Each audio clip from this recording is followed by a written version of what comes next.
Welcome back to the Mad Genius Thesis, where we kind of look into that fascinating and sometimes unsettling link between creativity and mental illness. Yeah, and this week we are going to dive deep into the life and work of, one of history's most enigmatic figures, really, William Blake. We're talking the poet, the painter, the printer, the visionary, the rebel, the man who claimed to have dined with the ghost of Semiramis, Oh, the yeah. legendary queen of Assyria. A claim that on its surface might make one wonder about Blake's sanity, right? Yeah. But as we'll see, it's this kind of unconventional thinking, this willingness to blur the lines between reality and imagination that really fueled his extraordinary creative output. Exactly.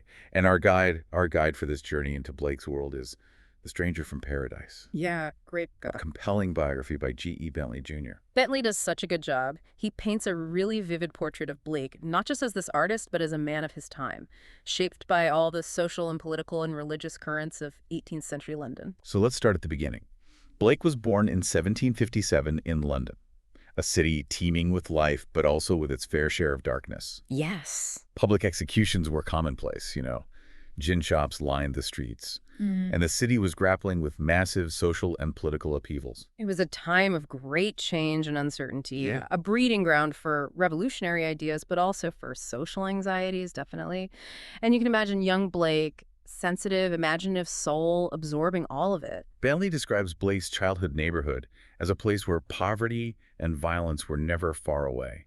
It makes you wonder how such a turbulent environment could give rise to such a visionary artist. Well, it's often in those midst of chaos that we find that the most creative minds find inspiration. Blake's early experiences, those glimpses into the darker side of human nature, would later find expression in his art and his poetry. And even remember, as a child, he claimed to see angels in a tree, suggesting this early inclination toward the mystical and the fantastical. That's right. And speaking of imagination, Blake's parents, despite their modest means and their dissenter beliefs, which generally frowned upon the arts as frivolous, they recognized and nurtured his artistic talent from a very early age. Dissenter beliefs, for those unfamiliar, referred to various Protestant sects that dissented from the Church of England. Many, like Blake's parents, held very strict religious views, and that influenced their daily lives. So it was quite unusual for them to enroll Blake in a drawing school at the age of 10. Absolutely. It was a testament to their belief in his potential, a willingness to kind of go against their community's norms to support his artistic development. And just 4 years later, at the tender age of 14, Blake was apprenticed to an engraver named James Bazire. This wasn't just a job, this was an immersion into the world of visual art. Yes, it was during this apprenticeship that Blake was first exposed to the intricacies of Gothic art and architecture, something that would have a profound and a lasting impact on his artistic style. Bentley describes Blake spending hours sketching those elaborate tombs and monuments in Westminster Abbey, absorbing that symbolism and the grandeur of the Gothic aesthetic. Yeah, and these early experiences would later find their way into his own work. In his depictions of angels and demons and these mythical figures often set against dramatic, almost otherworldly backdrops, it's like those Gothic arches and gargoyles planted seeds in his mind that would later blossom into these incredibly intricate and symbolic creations. But even as he was mastering the technical skills of engraving, Blake was already showing signs of his rebellious spirit, his unwillingness to conform to artistic norms. Oh, absolutely. He bristled at the prevailing trends at the Royal Academy, where he briefly studied. He found their emphasis on classical forms and idealized beauty to be stifling, too focused on mimicking the past rather than forging something new. It's like he could sense the limitations of those traditional approaches. And he was already yearning to break free, to find his own unique voice. Exactly. And this desire for artistic freedom led him to develop his own kind of radical printing methods, like the one that he called illuminated printing, where he combined text and image in a way that had never been seen before. And this wasn't just some gimmick. It was a deliberate rejection of the separation between word and image. It was a way of creating a truly integrated artistic experience. Absolutely. He even went so far as to etch his poems and designs onto copper plates, but backward, so they would print correctly when transferred to paper. That's right. Incredibly meticulous and time-consuming, but it allowed him complete control over the creative process, from the initial concept to the final punted product. He wasn't just a poet or an engraver. He was a craftsman, an innovator, a true pioneer of his art, and all of this was happening while he was still in his 20s. Talk about a creative powerhouse. And as he was honing his artistic skills, Blake was also delving deeper into his spiritual explorations, drawn to these unconventional ideas and mystical experiences. This is where things start to get really interesting.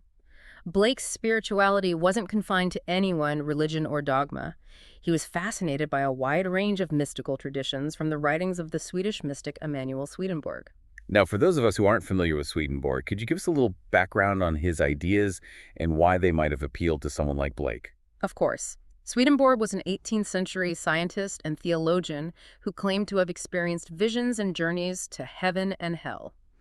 He developed this complex spiritual system that emphasized the correspondence between the spiritual and material worlds, the idea that everything in the physical world has a symbolic meaning in the spiritual realm. So it was a very symbolic and visionary approach to spirituality, which probably resonated with Blake's own mystical inclinations. Precisely. Blake was drawn to Swedenborg's emphasis on the power of imagination to access higher truths. His belief that the divine was present in all things, even the seemingly mundane. And this is reflected in Blake's own art, where everyday objects and scenes are often imbued with symbolic meaning, pointing toward a deeper spiritual reality. But Blake's spiritual explorations didn't stop with Swedenborg. He was a voracious reader, devouring texts from various mystical and esoteric traditions, always seeking new insights, new ways of understanding the divine. And it wasn't just about reading and contemplating. Blake claimed to have his own visions, to communicate with angels and spirits, even to have dined with the ghost of Semiramis, as we mentioned earlier. Right, and this is where the mad genius question really comes into play. Was Blake truly experiencing these things, or were they products of a troubled mind, a symptom of some underlying mental illness? It's a question that has intrigued scholars and critics for centuries, and it's one we'll continue to explore as we delve deeper into Blake's life and work. It's tempting, really tempting to just dismiss those visions, right, as just delusions. But, we're talking about a man who lived in a very different time, a time when those boundaries between the spiritual and the material were so much more porous than they are today. And even today, we grapple with those complexities of mental health and creativity. Yeah. How do we distinguish between genuine inspiration and what might be symptoms of a mental illness? Yeah, that is a question, a big question, without any easy answers. But what we can say is that Blake's visions, whether they were real or imagined, were undeniably a source of creative inspiration. They fueled his art, his poetry, his entire worldview. And his visions weren't just personal, were they? They also informed his views on society and politics, even religion. Absolutely. Blake was a fierce, fierce critic of the institutions of his time. He saw the church, the monarchy, the industrializing society as these forces of oppression, stifling individual freedom and creativity. And he wasn't afraid to express these views in his work, which often got him into trouble. Right. He was accused of sedition, blasphemy, even madness. But Blake never backed down. He saw himself as a prophet, a visionary artist whose mission was to challenge the status quo, awaken people to a higher reality. But this rebellious spirit, this outspokenness, often put him at odds with the very people he needed to support his art, his patrons. Exactly. Blake's relationships with his patrons were often fraught with tension. He needed their financial support, but he refused to compromise his artistic vision to please them. Bentley describes one particularly tumultuous relationship with a wealthy poet and patron named William Haley. Yeah. Haley, despite his good intentions, he tried to mold Blake into a more conventional artist, someone who would appeal to a wider audience. He encouraged Blake to focus on portraiture, a more commercially viable genre, and to tone down his more radical ideas. But Blake chafed under Haley's constraints. Their artistic sensibilities were clashing like thunder and lightning. Yeah, it's a classic example of the struggle so many artists face, that balance between their artistic integrity and the need to, make a living. Haley represented the establishment, those conservative forces that Blake saw as stifling creativity. And Blake, of course, represented the rebellious artist, the visionary, who refused to compromise his vision for the sake of commercial success. This clash is perhaps best exemplified by an incident that Bentley recounts in great detail. Blake, now living in a cottage provided by Haley in this idyllic seaside village of Felpham, found himself confronted by a soldier who accused him of sedition. Sedition. What had Blake done written a revolutionary pamphlet? Well, not quite. But Blake, in his usual fiery manner, had gotten into this heated argument with the soldier, who took offense to Blake's outspoken views and accused him of uttering treasonous remarks. Well, it sounds like a case of wrong place, wrong time, compounded by Blake's tendency to just speak his mind, no matter the consequences. Exactly. And remember, this was a time of heightened political tension in England.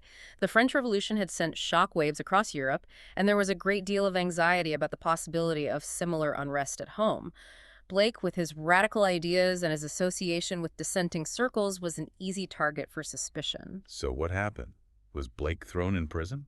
Fortunately, no. The charges were eventually dropped thanks, in part, to Haley's intervention and the testimony of witnesses who corroborated Blake's account of the incident. That must have been a relief for Blake, but also a deeply unsettling experience.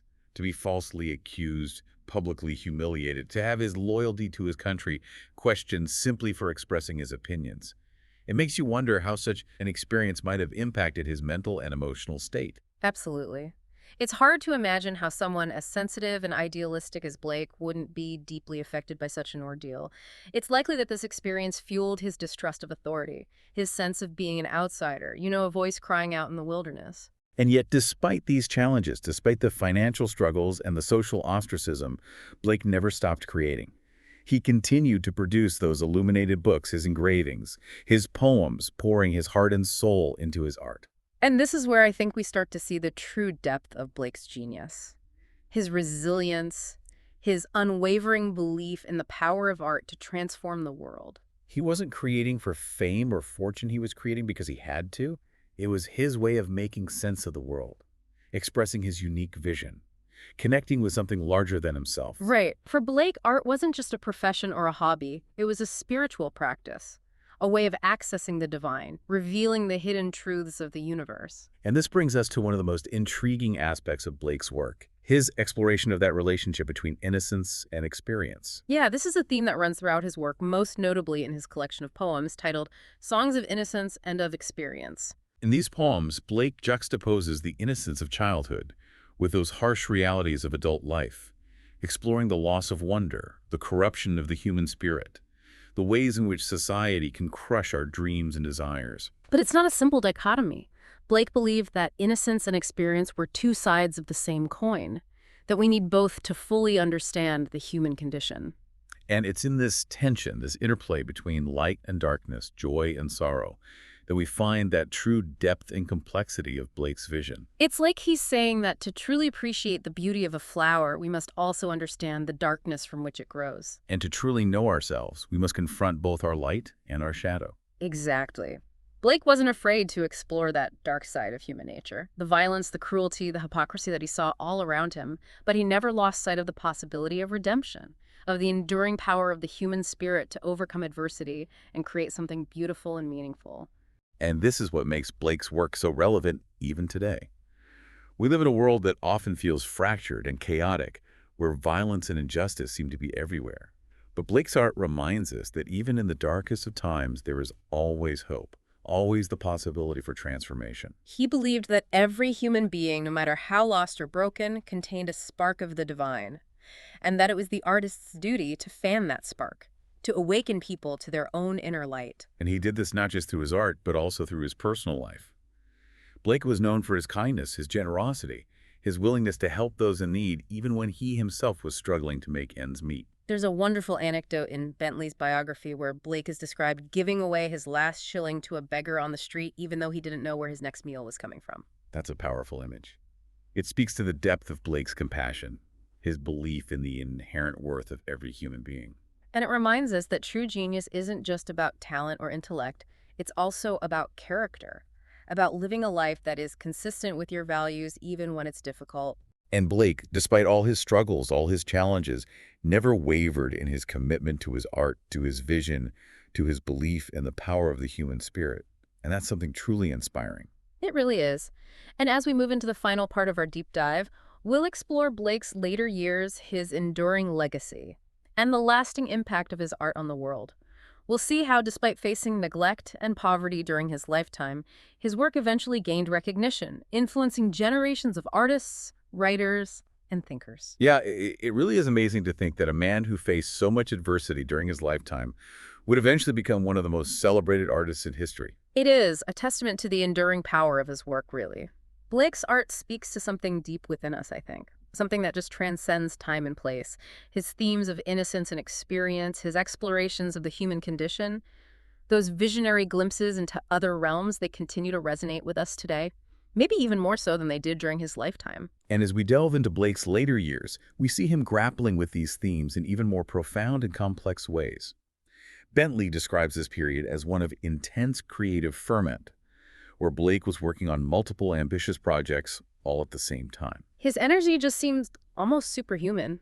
Despite facing poverty and declining health, Blake produced some of his most monumental works during this time, including his epic poem Jerusalem and his illustrations for Dante's Inferno. Talk about going out with a bang. Those projects, while vastly different in subject matter, both showcase Blake's incredible range and depth as an artist. Absolutely. Jerusalem, the sprawling visionary poem, is a testament to Blake's ambition, his attempt to create a mythology for England, a spiritual epic that celebrates the power of imagination and the potential for human transformation. It's a dense and challenging work, filled with symbolism and allegory, but it's also a work of great beauty and power. And then you have his illustrations for Dante's Inferno, which are equally breathtaking. Blake takes Dante's vivid descriptions of hell and he brings them to life with his unique visual style, creating these incredibly detailed and often disturbing images that capture the torment and the strange beauty of the underworld. It's like he could peer into the depths of the human psyche and translate what he saw into these visceral and unforgettable images. And let's not forget his illustrations for the Book of Job, which are considered by many to be his masterpieces. These engravings are truly something special. They depict the biblical story of Job, a righteous man who was tested by God through a series of trials and tribulations. But Blake goes beyond just simply illustrating the story. He imbues it with his own unique interpretation, exploring themes of suffering, faith, and the struggle to find meaning in the face of adversity. And what's striking about these illustrations is the way that Blake captures the emotional intensity of the story. You can see Job's anguish, his despair, but also his resilience, his unwavering faith, even in the darkest of moments. It's like Blake himself had experienced something of Job's trials, that he could tap into those depths of human experience and express them with such raw honesty and power. It's certainly possible. Blake's life, as we've seen, was not without its own share of hardship and suffering. And it's through these experiences, I think, that he was able to connect with the emotional core of the Book of Job story in such a profound way. And what's also fascinating about these illustrations is the way that Blake uses symbolism and allegory to add those layers of meaning to the story. Yeah. For example, he often depicts Job's tormentors as these grotesque, almost demonic figures, representing the forces of darkness and oppression that seek to crush the human spirit. Right, and in contrast, he portrays Job as a kind of archetypal hero, a symbol of human resilience and the enduring power of faith.